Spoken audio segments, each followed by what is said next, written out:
evening. I'm Melissa Ridgen with your APTN News Weekend. Tensions continue to rise on Haida Gwaii over a luxury fishing lodge that opened. The Haida Nation wants no tourists on the island because of COVID-19. The lodge and Haida members are now having verbal confrontations on the water. Lee Wilson reports. Guys get hurt, it's going to be a real problem. Who's going to hurt us? You're running in front of our boat. We're not! This is... An edited video posted on the Daughters of the River's Facebook page shows the confrontation between an employee of the Queen Charlotte Lodge and Haida members that took place on Friday, July 17th. The Haida Nation are opposed to tourism operators opening during their state of emergency, which doesn't allow non-residents to the island. BC is currently in Phase 3 of the reopening, which allows for non-essential travel within the province.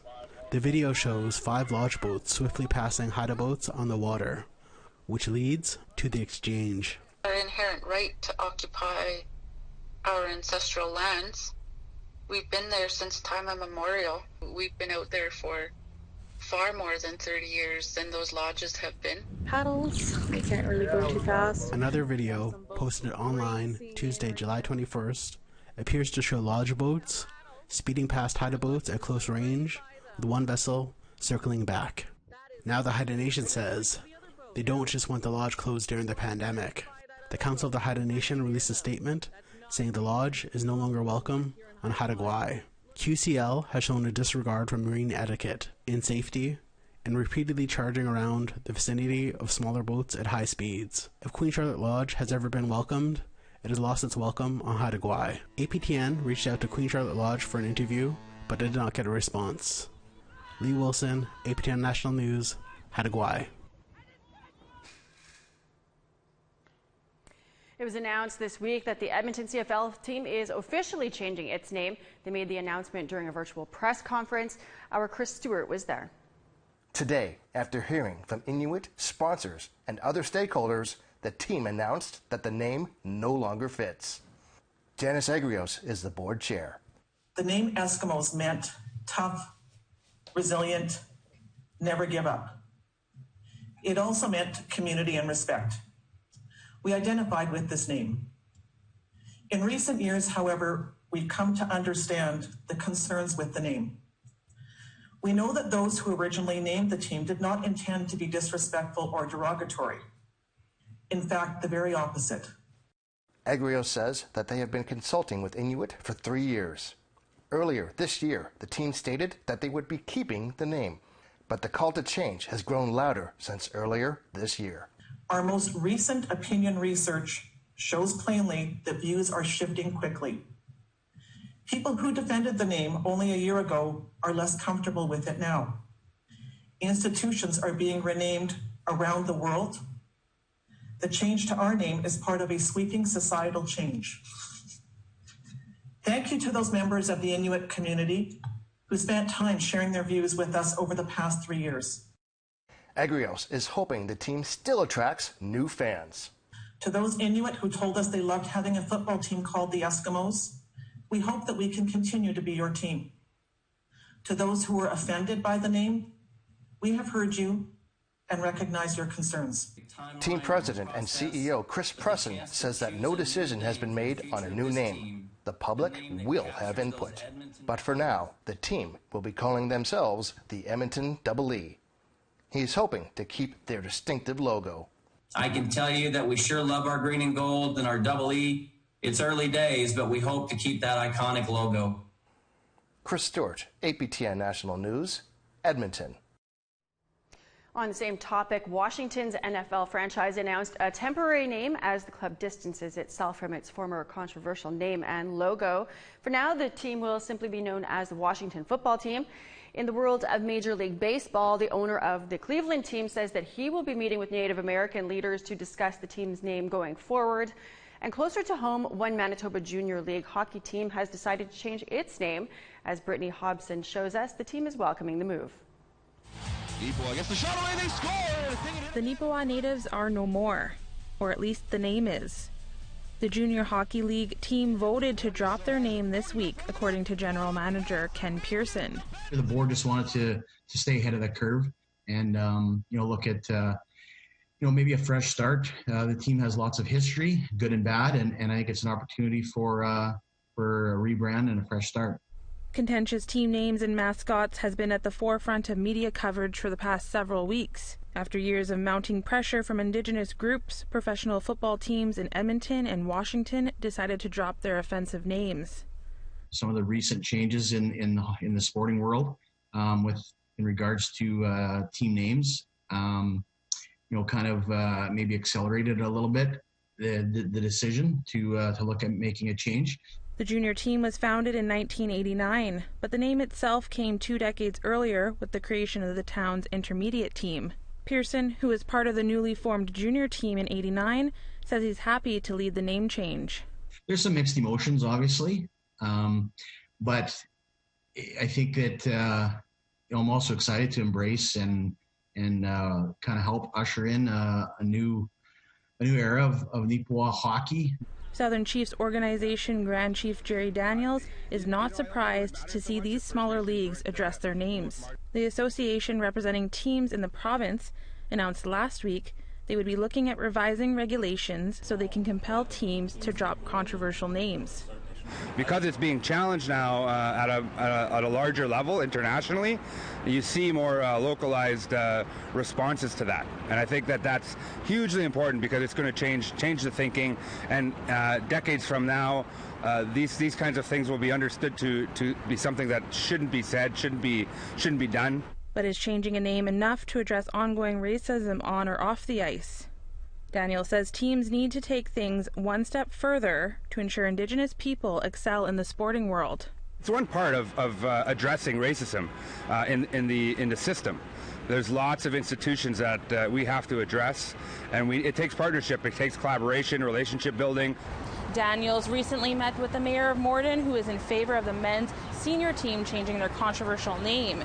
The owner has committed to conducting a review, but no word yet on when that will be completed. Pearson and the Nipawin team are in the process of speaking with Indigenous alumni and stakeholders, among others, to come up with a new team name. Brittany Hobson, APTN National News, Winnipeg. We want to hear what you think about these teams shedding their controversial names. Here's how to continue the conversation. Send your emails to news@aptn.ca. Find us online at aptnnews.ca and on youtube.com/aptnnews. You can also follow APTN News on Facebook, Twitter, and Instagram for more Indigenous news. Halifax officials called it a good day for change. Last week, City Councillors passed a motion to follow up on an Indigenous-led task force report, which concluded the controversial name Cornwallis has got to go. Edward Cornwallis is the founder of Halifax, and he once put a bounty on Mi'kmaq scalps. The recommendation to scrub his name and image from public spaces was one of 20 recommendations made by the task force, which began its assessment in 2018. They're calling for better representation of Mi'kmaq history in Halifax public spaces. On Tuesday, all but one Halifax City Councillor voted to adopt the recommendations in principle. Moving forward, Council will issue annual reports to discuss progress of the report's calls to action. We have to take a break, but stay with us. We've got lots of news coming ahead.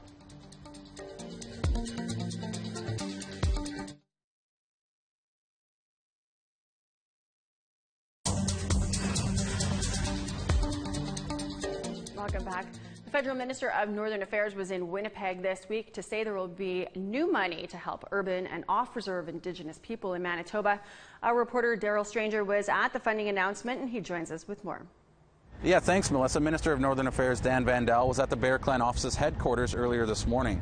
The federal government will be there to support Indigenous communities in doing what best suits their needs and providing leadership at the local level. And that's what's important about this, is that this is community-driven. These are not solutions that are driven from downtown Ottawa, but this is working with volunteers, with organizations, and with people that know what the problems and the solutions are for their communities. The Bear Clan Patrol in Winnipeg will be getting $250,000, and this money will be used for weekly food deliveries so that people no longer have to go into the Bear Clan offices anymore.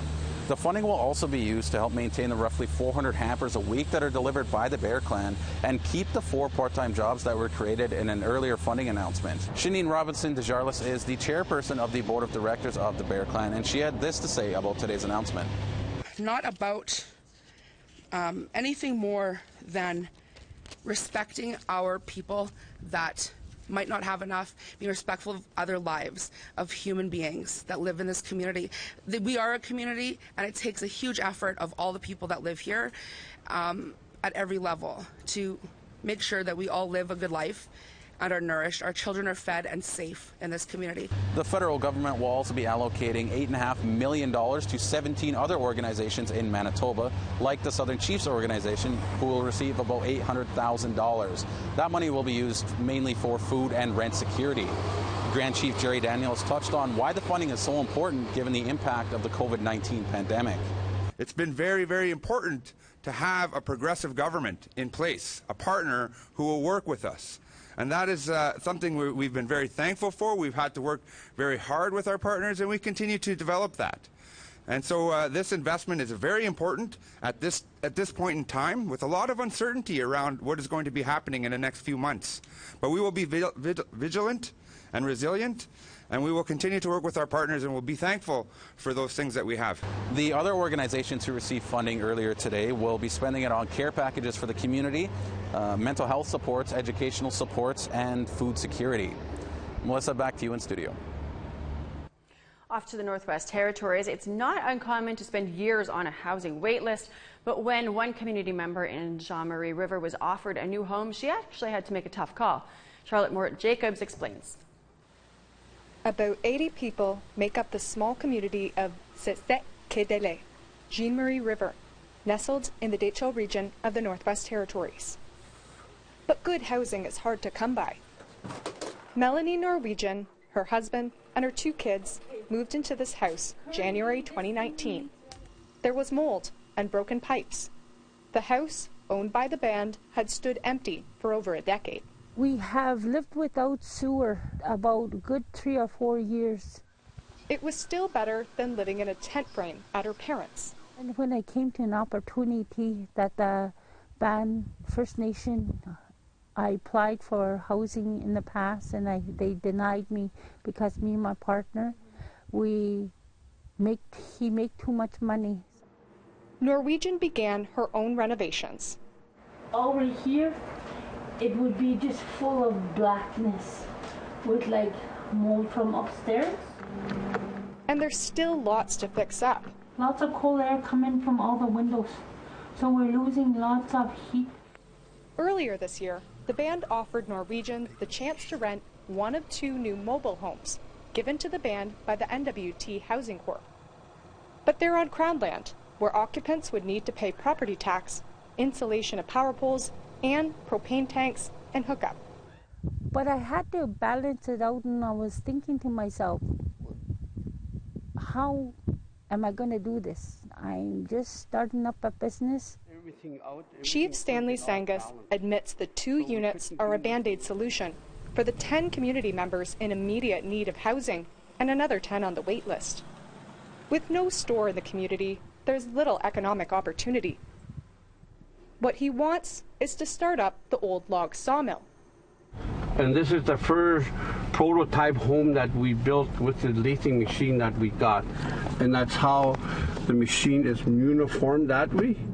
Sangus wants his community to be able to build their own homes. The mill itself would harvest the wood, and hopefully that we'll have a log building training again and trying to encourage people to help us build their own homes. He says the band will need to ask the GNWT for a few new machine parts, but discussions have been delayed to purchase them during the pandemic. Here we have an economic development we could create out of the sawmill here.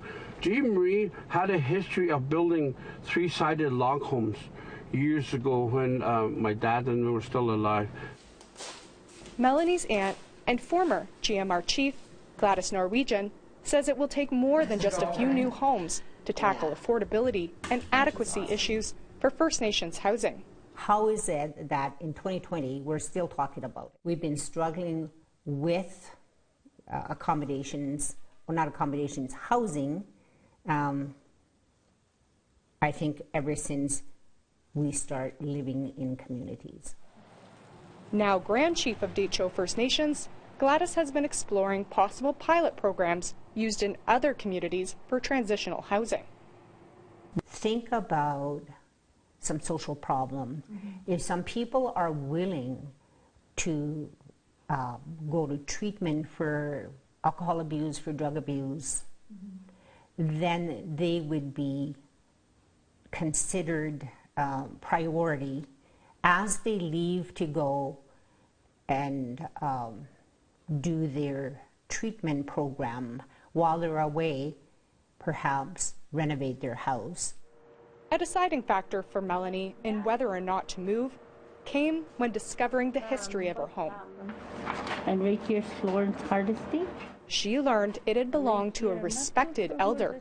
I want to make sure my kids are stable, and to give them an elder's home is more than a blessing. Charlotte Mort-Jacobs, APTN National News, Jean Marie River.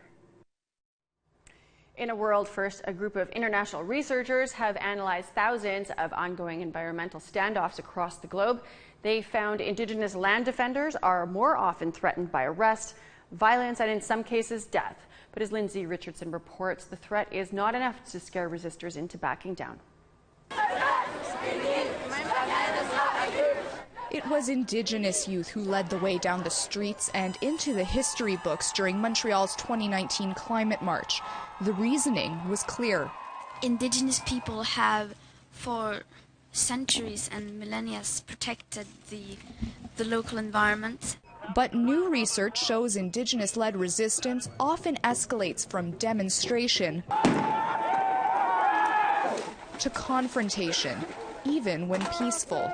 An international study, the first of its kind, analyzing over 2,700 ongoing environmental conflicts, found those protesting injustice often suffer from high rates of criminalization, physical violence, and murder.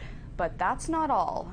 Actually, these numbers increase dramatically when Indigenous communities are involved in these conflicts. Leah Temper is a researcher with McGill University who contributed to the study. Information was gleaned from the Environmental Justice, or EJ, Atlas, an interactive conflict map she co-directs. With one click, learn about logging in Haida Gwaii or industrial salmon fishing. A click further south in Nevada shows Western Shoshone tribes fighting gold mines.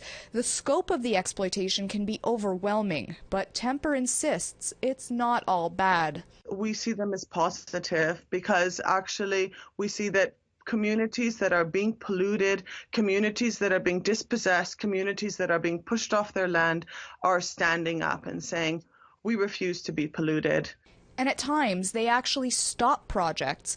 Temper recalls when Vedanta, a British company, wanted to build a mine and refinery on a sacred Indigenous site in India. For them, the mountain was called Niamaraja, and it was actually the resting place for their god. And the mining company, in a sense, was planning to behead the mountain, behead their god. India's High Court eventually threw out the project. Eyes are now on Canada, where more than half the world's mining companies are based. Hudbay Minerals, for example, is headed to court to fight allegations of rape and exploitation while developing a nickel mine in Guatemala.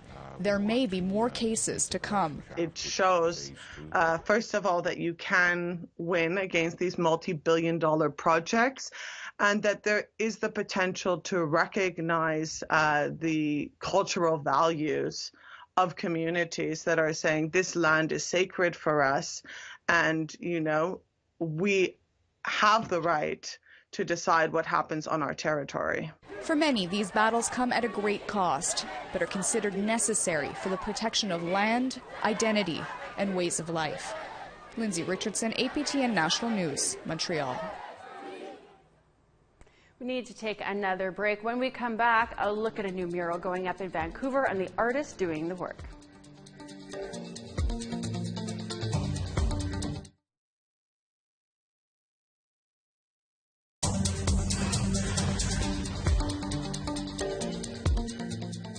Downtown Vancouver has a new mural in the works, which will pay tribute to British Columbia's rivers and the salmon that live in them.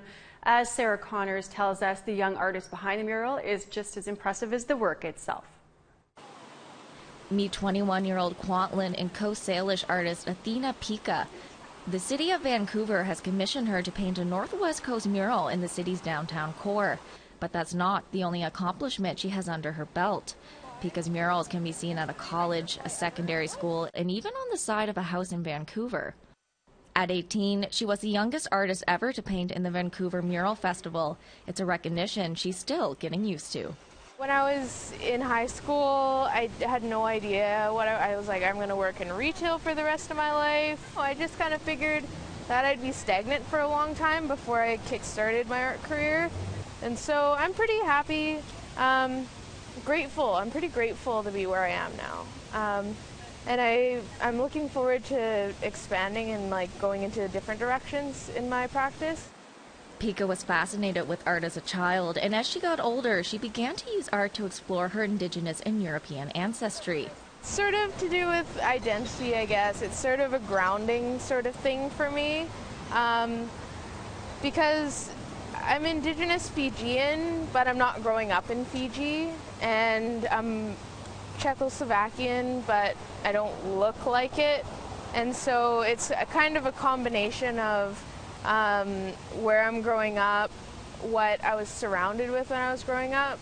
Northwest Coast art has such a, well, I mean, Coast Salish art as well. It all has such a strong energy to it that I really admire. Pika's murals explore environmental issues and how they affect BC's First Nations. With some help from her friends, this mural will eventually show river streams and salmon, a warning concerning BC's depleting salmon numbers. I want to inspire others to make art and to learn about their culture and learn about where they are, because I think there's a certain responsibility that settlers should kind of have to learn about where they are, what significant places are around, and how you can be a good community member as a whole. And while she isn't sure just yet what the future will hold, she says for right now, she's happy making art that not only educates, but inspires. I had no idea where I'd be, and I'm quite happy to be where I am. Sarah Connors, APTN National News, Vancouver.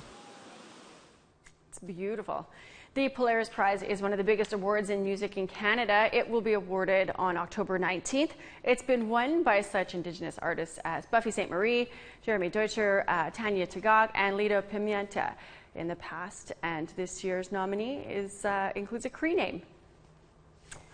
The band finds itself on this year's shortlist alongside Prophet, shown here, and 8 other artists share this year's shortlist.